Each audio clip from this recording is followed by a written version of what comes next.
اللہ تعالیٰ کہتا ہے کہ تم لوگ تو مانگنے کے لیے تو سخی بنو، مانگنے کے لیے بھی تم لوگ سخی نہیں ہو، اپنے لیے مانگتے ہو تو زیادہ مانگو، میں زیادہ عطا کروں گا۔ اچھا، اس سے اپنی حاجات طلب کریں اور اس سے تعلق قائم رکھیں۔ وہ مانگنے سے خوش ہوتا ہے اور اس کے خزانے بے شمار ہیں، وہی سب کی حاجتوں کو پورا کر سکتا ہے۔ اگلا ہے توبہ و استغفار۔ بندہ دن رات کسی نہ کسی کام میں لگا رہتا ہے، اس سے دانستہ یا نادانستہ، یعنی جان بوجھ کر یا انجانے میں، کوئی نہ کوئی گناہ یا خطا سرزد ہو جاتی ہے۔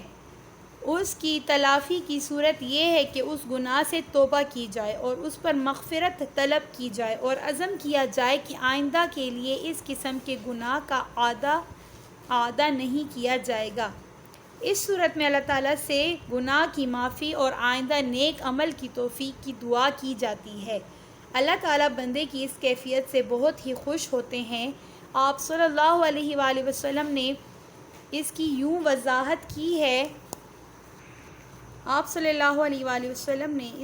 وضاحت کی ہے بندہ گناہ کرنے کے بعد معافی مانگنے کے لیے جب اللہ تعالیٰ کی طرف پلٹتا ہے تو اللہ تعالیٰ کو اپنے بندے کے پلٹنے پر اس شخص کے مقابلے میں زیادہ خوشی ہوتی ہے جس نے اپنی اونٹنی جس پر اس کی زندگی کا دار و مدار تھا کسی بیابان میں کھو دی ہو، پھر اس نے اچانک اسے پا لیا تو وہ اس اونٹنی کو پا کر جتنا خوش ہوتا ہے اس کا اندازہ نہیں کیا جا سکتا۔ ایسے ہی آدمی کے توبہ کرنے پر اللہ خوش ہوتا ہے۔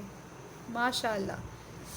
دوسری جگہ آپ صلی اللہ علیہ وآلہ وسلم کا ارشاد ہے، اللہ تعالیٰ رات کو اپنا ہاتھ پھیلاتا ہے تاکہ جس شخص نے دن میں کوئی گناہ کیا ہے وہ رات میں اللہ تعالیٰ کی طرف پلٹ آئے۔ فضائل دعا۔ فضائل کیا ہیں اب دعا کے بارے میں آپ صلی اللہ علیہ وآلہ وسلم نے بہت تاکید فرمائی۔ احادیث میں دعا کے بے شمار فضائل ذکر ہیں، ان میں سے چند درج ذیل ہیں۔ نمبر 1 ہے، دعا کے سوا کوئی چیز تقدیر کے فیصلے کو رد نہیں کر سکتی، یعنی ہماری تقدیر میں جو لکھا ہے ہمیں اس پہ یقین ہے نا، لیکن اگر ہماری تقدیر میں برا ہے، کچھ برا ہونا ہے، تو اگر ہم اپنے لیے اچھائی کی دعا کریں تو انشاءاللہ ہماری دعا سے ہماری تقدیر اگر بری بھی ہے تو وہ اچھی ہو جائے گی۔ جو شخص اللہ تعالیٰ سے کوئی سوال نہیں کرتا اللہ تعالیٰ اس شخص سے ناراض ہو جاتے ہیں، یعنی اگر کوئی اللہ تعالیٰ سے نہیں مانگتا نا تو اللہ تعالیٰ اس سے ناراض ہو جاتا ہے۔ تیسرا، دعا مومن کا ہتھیار ہے، دین کا ستون ہے اور آسمان و زمین کا نور ہے۔ نمبر 4، ایک مرتبہ رسول صلی اللہ علیہ وآلہ وسلم ایک قوم کے پاس سے گزرے جو کسی مصیبت میں گرفتار تھی۔ ان کی حالت دیکھ کر آپ صلی اللہ علیہ وآلہ وسلم نے فرمایا، کیا یہ لوگ اللہ تعالیٰ سے عافیت کی دعا نہیں مانگا کرتے تھے؟ یعنی دعا کریں گے تو وہ مشکل سے بھی نکلے ہوں گے، لیکن وہ لوگ دعا نہیں کرتے تھے۔ جو مسلمان کسی چیز کے مانگنے کے لیے اللہ تعالیٰ کی جانب اپنا منہ اٹھاتا ہے اور دعا مانگتا ہے، اللہ تعالیٰ اس کو وہ چیز ضرور دیتے ہیں یا اس کے واسطے دنیا یا آخرت میں اس کو ذخیرہ کر دیتے ہیں۔ وہی بات جو میں نے آپ لوگوں کو کہا کہ اگر اللہ تعالیٰ دنیا میں ہماری دعا قبول نہیں کرتا تو آخرت میں ہمارے لیے اس دعا کو ذخیرہ کر دیتا ہے اور اس کا اجر ہمیں آخرت میں ملے گا۔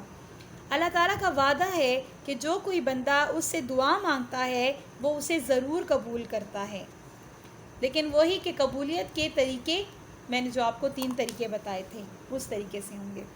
لیکن بعض لوگ کسی غرض کے لیے دعا کرتے ہیں مگر وہ کام نہیں ہو پاتا تو اس سے یہ نہیں سمجھ لینا چاہیے کہ وہ دعا قبول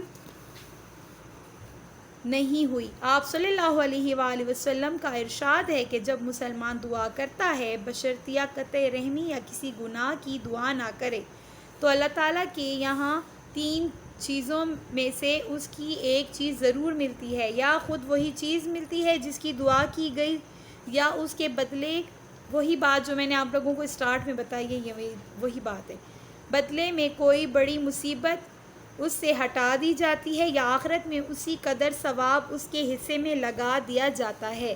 دعا کا مطلب یہ ہرگز نہیں کہ ظاہری اسباب ترک کر دیے جائیں، بلکہ اس کا مقصد یہ ہے کہ بندہ کوشش میں لگا رہے اور نتیجہ اللہ تعالیٰ پر چھوڑ دے۔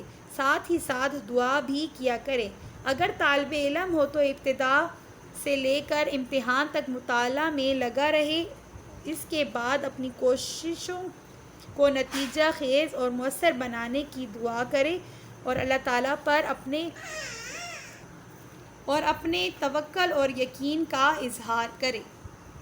بچوں، میں نے آپ لوگوں کو یہاں تک پڑھا لیا ہے، یہاں تک آپ لوگ اس کی پڑھائی غور سے کریں۔ اگلے لیکچر میں آپ لوگوں کو یہ چیپٹر کمپلیٹ کروا دوں گی۔ Thank you.